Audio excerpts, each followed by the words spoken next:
Good afternoon. It's Wednesday in the middle of October, and I'm Andy, and it's my turn to do the reflection for this week. We live in a divided world. God calls his children to unity. In John 17, just prior to his crucifixion, Jesus prays to his Father first for himself, then for his disciples, and then for all believers. It is a lengthy prayer, and even though the prayer Jesus taught his disciples in Matthew is called the Lord's Prayer, excuse me, this prayer to his Father is much more detailed. The first 5 verses, Jesus deals with the intimate relationship he has with his Father, and then his relationship with the 12 disciples. In verse 12, he asks for God's protection now that he was about to leave them and return to his Father. He asks that they be one, even as Jesus and the Father are one. Unity is important. In the last few verses, he turns to his prayer for those the disciples would lead to him. And ultimately that includes the believers who have been saved ever since the church began in the early years of 30 or 40 AD. It's a cry for unity. In verse 23 we read, it's good to compare unity so that the world will know that I sent you and that you love them and you love me. The biblical concept of unity is basic to our Christian faith. Division or a lack of unity only shreds our faith in front of an unbelieving world. We're being watched as disunity has so often characterized the professing church. Writing to the church at Ephesus, Paul focuses on the church, and he deals with oneness in Christ in the second half of chapter 2 and the first part of chapter 4. When we read chapter 5, I believe there are 2 key teachings emphasized that help bring unity to the body of believers.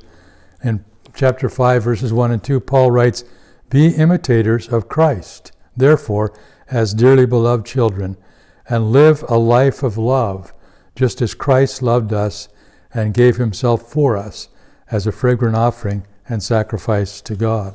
So our pattern is Christ. That's the one we follow.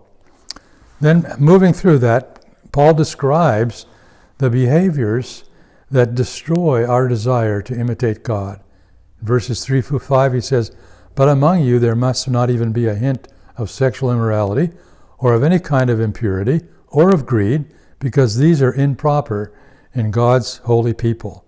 Nor should there be obscenity, foolish talk, or coarse joking, which are out of place, but rather thanksgiving.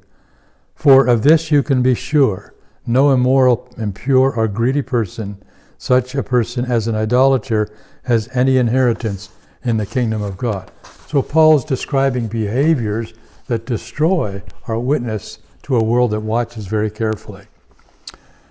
We see this oneness in Christ. I think I skipped a page.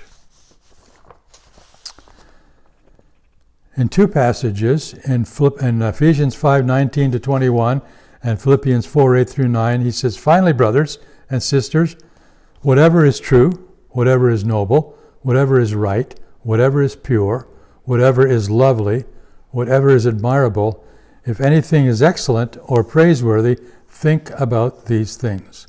Whatever you have learned or received or heard from me or seen in me, put into practice, and the God of peace will be with you." So there's a great contrast here between the kind of behaviors that characterize the world, and I'm sorry to say it probably characterizes us believers many times. We need to demonstrate unity to a watching world. Now, all around us, there's disunity. So sad to see that happen in church after church. In the day we live in, with the COVID and so on, it's easier for disunity to creep into a church because of difference of opinions over a variety of subjects. Let me suggest 3 things that we can do to help us in our witness for Christ. One is we realize that we've died to sin, as Paul taught in Romans chapter 6. That needs to be a daily focus of our life. We are dead to sin.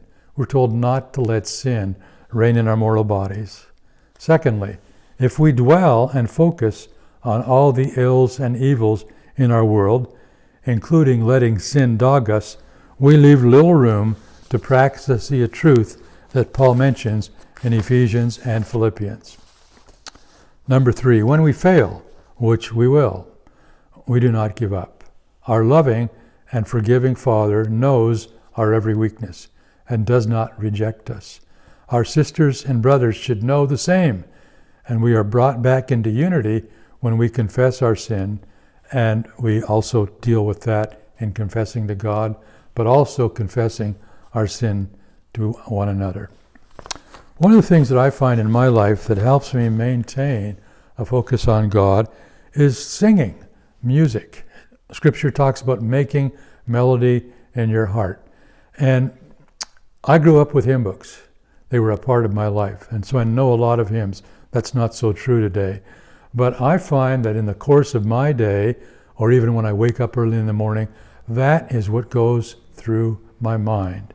And I would encourage all of you, regardless of your age, to get a hymn book, to download music, to look at the things that characterize Christ as seen in music. For example, in the book of Psalms, that is the music book of Israel. And today there are many Psalms that are written to music. Let music be something that carries you through the day. So leave sin aside, focus on those things that are good and appropriate for our daily life, and will make a difference in the world we live in. Thank you.